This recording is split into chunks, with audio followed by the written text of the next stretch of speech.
Item ಯಾವುದೇ ಇರಲಿ try ಮಾಡಿ ಆಚಿ ಚಿಕನ್ ಮಸಾಲಾ. ರಾಜ್ಯಸಭೆ ಹಾಗೂ ವಿಧಾನ ಪರಿಷತ್ನ ಚುನಾವಣೆಗಳಿಗಾಗಿನ ನಾಮಪತ್ರ ಸಲ್ಲಿಕಾ ಕಾರ್ಯ ಪೂರ್ಣಗೊಂಡಿದೆ. ಆಗಸ್ಟ್ ಮೂಲಕ ಜೂನ್ 18ರಂದು ನಡೆಯಲಿರುವ ಚುನಾವಣೆಯ ಮೊದಲ ಹಂತದ ಪ್ರಕ್ರಿಯೆಗಳು ಮುಕ್ತಾಯಗೊಂಡಿದೆ.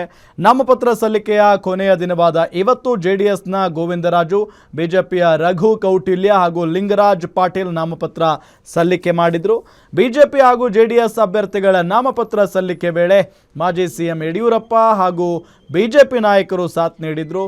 ಇನ್ನು ರಾಜ್ಯಸಭಾ ಬಿಜೆಪಿಯ ಅಚ್ಚರಿ ಅಭ್ಯರ್ಥಿ ಪ್ರೊಫೆಸರ್ ನಾಗರಾಜು ಇವತ್ತು ಉಮೇದುವಾರಿಕೆ ಸಲ್ಲಿಸಿದರು. ನಾಗರಾಜುಗೆ ಬಿಜೆಪಿ ಮಣೆ ಹಾಕಿರುವುದರಿಂದ ಸದ್ಯ ಬಿಜೆಪಿ ಮೈತ್ರಿ ಪಾಳೆಯದಲ್ಲಿ ಅಸಮಾಧಾನ ಸ್ಫೋಟಗೊಂಡಿದೆ. ಹಿರಿತನದ ಆಧಾರದ ಮೇಲೆ ಬಿಜೆಪಿ ಜೆಡಿಎಸ್ ಮೈತ್ರಿಯಿಂದ HD ದೇವೇಗೌಡರೇ ಜಂಟಿ ಅಭ್ಯರ್ಥಿಯಾಗಲಿದ್ದಾರೆ ಅಂತ ಹೇಳಲಾಗ್ತಿತ್ತು. ಇತ್ತ ಸುಮಲತಾ ಕೂಡ ಟಿಕೆಟ್ ಸಿಗುವ ನಿರೀಕ್ಷೆಯಲ್ಲಿದ್ದರೂ ಅವರಿಗೆ ಮಿಸ್ ಆಗಿದ್ದು ಬೇಸರ ವ್ಯಕ್ತವಾಗಿದೆ.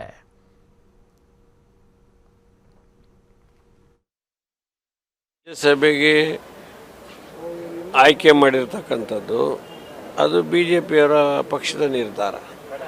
ಯಾಕೆಂದ್ರೆ ನಾವು ಯಾವ ನಂಬರ್ಸ್ ನಮ್ಮ ನಂಬರ್ ಇರೋದೇ 18. ಹಾಗಾಗಿ ನಾವು ಆ ಥರದ್ದೇನು ನಾವು ಬಯಸಿದ್ದು ಅಲ್ಲ. ಅಥವಾ ಬಿ ಜೆ ಪಿಯವರಿಗೆ ನಾವು ಈ ರೀತಿ ನಮಗೆ ರಾಜ್ಯಸಭಾ ಸ್ಥಾನವನ್ನು ದೇವೇಗೌಡರನ್ನು ಮುಂದುವರಿಸಿದ್ದ ನಾವೆಲ್ಲೂ ಕೂಡ ನಾವು ಕೇಳುವಿಲ್ಲ. ದೇವೇಗೌಡರು ಕೂಡ ಯಾವತ್ತೂ ಕೂಡ ಅಪೇಕ್ಷೆ ಪಟ್ಟಿಲ್ಲ. ಈ ಸಂದರ್ಭದ ಇರ್ಬೇಕಾದ್ರೆ ಅವರ ಆಯ್ಕೆ ಬಿ ಜೆ ಪಿಯವರ ಆಯ್ಕೆ ಬೇರೆ ಆಯ್ಕೆ ಇದೆ, ಅದರಲ್ಲಿ ಗೊಂದಲ ಏನಿಲ್ಲ. ಸುಮಲತಾ ಅವ್ರ ಬಗ್ಗೆ ನಾವು ಕೂಡ ಅವರ ಹೆಸರು ಪ್ರಸ್ತಾಪ ಆಗಿತ್ತು.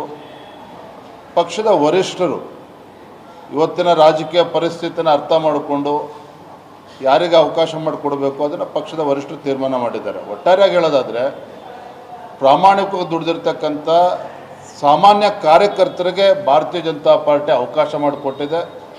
ಸುಮಲತಾ ಅವರು ಕೂಡ ಅವ್ರ ಬಗ್ಗೆ ನಮಗೆ ಅಪಾರವಾಗಿರ್ತಕ್ಕಂಥ ಭಾರತೀಯ ಜನತಾ ಪಾರ್ಟಿ ನಮ್ಮೆಲ್ಲರೂ ಕೂಡ ಅಭಿಮಾನ ಇದೆ. ಈ ಅಂಬರೀಷ್ ಅಣ್ಣನ ಕುಟುಂಬ ಮತ್ತು ದೇವೇಗೌಡರ ಮೇಲೆ ನನಗೆ ಅಪಾರವಾದ ಪ್ರೀತಿ ಇದೆ. ಹಾಲಿ ಮುಖ್ಯಮಂತ್ರಿ ನಿಖಿಲ್ ಕುಮಾರಸ್ವಾಮಿ ಅವ್ರನ್ನ ನಿಲ್ಲಿಸಿದರು.